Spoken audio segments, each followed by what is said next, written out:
छोलिया हो या लोबिया, सफेद चने या काले चने, सब कुछ मजेदार बने।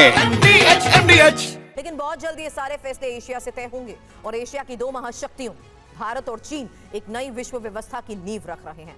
भारत, जिसकी सैन्य ताकत, टेक्नोलॉजी, वैश्विक कूटनीति ने दुनिया को चौंकाया है। चीन, जो अमेरिका को आंखों में आंखें डालकर चुनौती दे रहा है और अब इस जोड़ी को अजय बनाने के लिए एक और ताकतवर खिलाड़ी मैदान में उतर आया है, रूस।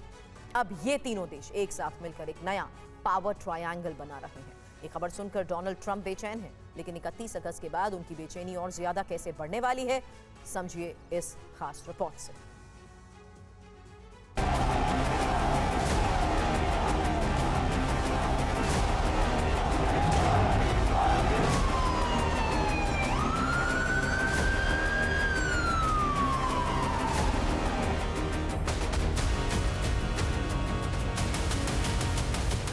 इक्कीसवीं सदी एशिया की सदी है, हम सबकी सदी है। शांति का मसीहा बनने की चाहत में ट्रंप ने पूरी दुनिया को अशांत कर दिया है। कहीं युद्ध भड़काने के लिए हथियार बेच रहे हैं, तो कहीं पीस डील के नाम पर शांति का मुखौटा पहन रहे हैं। जो देश ट्रंप के जाल में नहीं फंसे, उन पर टैरिफ की तलवार चलाई है। भारत को भी टैरिफ के हंटर से डराने की भरपूर कोशिश की है। ट्रंप को लगा कि ऐसा करने से भारत अकेला पड़ जाए, कोई उसे पूछेगा नहीं। लेकिन 31 अगस्त को डोनाल्ड ट्रंप की गलतफहमी दूर होने वाली है। प्रधानमंत्री नरेंद्र मोदी और चीन के राष्ट्रपति शी जिनपिंग के बीच इस महीने के आखिर में मुलाकात होगी। यह सिर्फ दो नेताओं की बैठक नहीं, बल्कि नए वैश्विक समीकरण का संकेत है। इस समीकरण को समझने के लिए पहले आपको कुछ घटनाक्रम देखने होंगे। रूस से तेल खरीदने पर ट्रंप ने भारत पर भारी भरकम टैक्स लगाया। उसके बाद भारत के विदेश मंत्री एस जयशंकर रूस गए और दोनों देशों ने अपने संबंधों को और भी ज्यादा मजबूत करने की दिशा में पहल की। इसी बीच यूक्रेन युद्ध के मुद्दे पर अलास्का में ट्रंप और पुतिन की मुलाकात हुई, जिसका कोई खास नतीजा नहीं निकला। उस मुलाकात के बाद रूस के राष्ट्रपति पुतिन ने प्रधानमंत्री मोदी से फोन पर बात की। इस बातचीत से पहले यूक्रेन के राष्ट्रपति जेलेंस्की ने भी पीएम मोदी से फोन पर लंबी बात की। ट्रंप को भारत की ताकत का एहसास होने लगा तो उन्होंने यूक्रेन के मुद्दे पर यूरोप के नेताओं की बैठक बुला ली। लेकिन उस बैठक के ठीक बाद फ्रांस के राष्ट्रपति इमैनुअल मैक्रों ने पीएम मोदी को फोन कर दिया। इसी बीच चीन के विदेश मंत्री वांग यी भारत के दौरे पर आए और दोनों देशों ने संबंधों को सुधारने पर चर्चा की। एक के बाद एक इन घटनाओं ने साफ कर दिया है कि वैश्विक समीकरण अब किसी एक की शर्त पर नहीं, बल्कि भारत जैसे निर्णायक खिलाड़ी की मौजूदगी में तय होंगे। क्योंकि आपको भले ही ये सभी घटनाएं अलग अलग लग रही हों, लेकिन ध्यान से देखेंगे तो इन सब के केंद्र में भारत ही।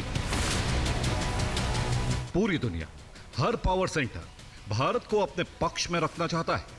यही वजह है कि शी जिनपिंग ने भी पीएम मोदी को चीन आने का न्योता दिया और उन्हीं के निमंत्रण पर प्रधानमंत्री मोदी चीन जा रहे हैं। दरअसल भारत और चीन के पास जो बाजार और कारोबार की ताकत है, वो अमेरिका को टक्कर देने के लिए काफी है।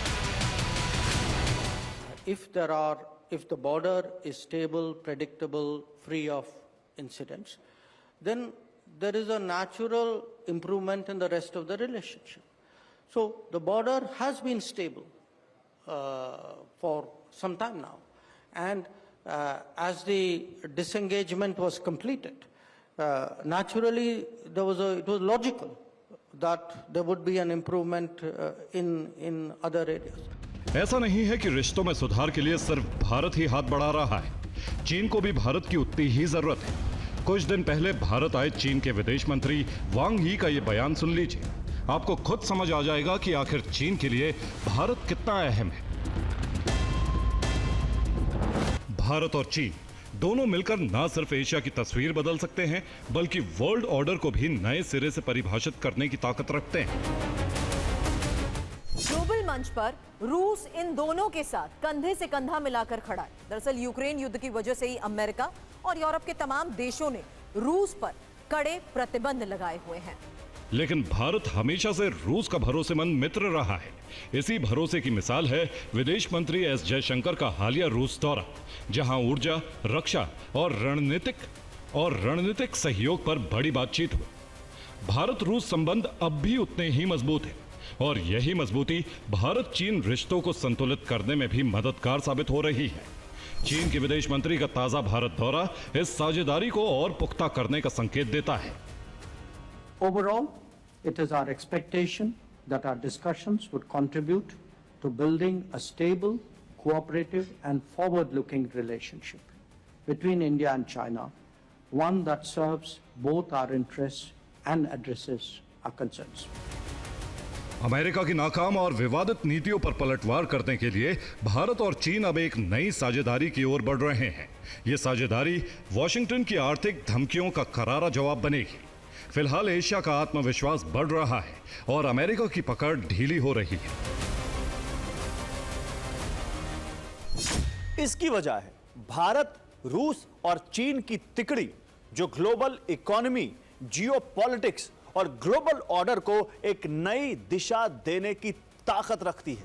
बीजिंग की गलियों से लेकर मॉस्को की सड़कों तक अब यही संदेश गूंज रहा है कि एशिया ताकतवर हो रहा है और भारत उस ताकत का सबसे अहम पहलू है। प्रधानमंत्री मोदी का चीन दौरा आने वाले कल का संकेत है, जहां भारत, चीन और रूस मिलकर एक नई विश्व व्यवस्था का निर्माण कर सकते हैं।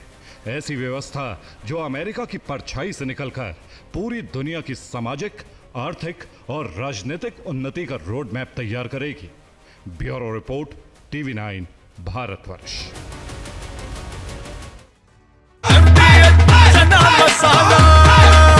अब छोलिया हो या लोबिया, सफेद चने या काले चने, सब कुछ मजेदार बने।